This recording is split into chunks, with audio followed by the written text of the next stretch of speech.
Zure aitaren estutasunak, tramainaren arraioak gure algarak zelangoak ziran. Tramainari atzamarra ebagi behar geuntzetala ibili ginen olgetan. Baina emongo utzien eraztuna jaubeari, bai emakumea, bai, ta oraindik askoren eskuetan ibili behar dabela deitzot. Ederra zan ba, egunero ipinten neban eskuan, guztiz ondo jatorkidan, da egia esaten dutzut, erantzun gana saletu egin nintzala uste dut, baina indianon gana etzinan saletu, ez hori ez.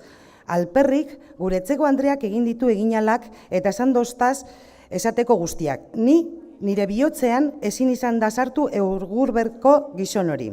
Jakina ba, bestea zeukan bihotzean da. Baina Josepa, benetako eteda da Angelen eskabidea? Zer deritzozu? Barriro be lehen gora? Ez totzut ba esan bihotzetik espanetara jatorkasan itzakaz esan neuzala? Ta zuk zelan dakizu?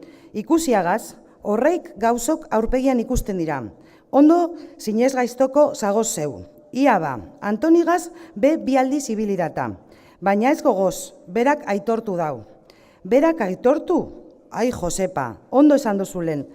Jangoikoaren gauzak dira honetik. Jangoikoak entzun deustaz, ni Begoñako amaren bitartez egin deustadan arrenak. Zinez gaiztoko nagola dinozu, baina ez dut nik egundo zineztea zeunztan be. Nik baneukan neure harima barruan ez dakin nondik norako zinezte eta itxaropena. Gauzan miragorriak nahi duzu?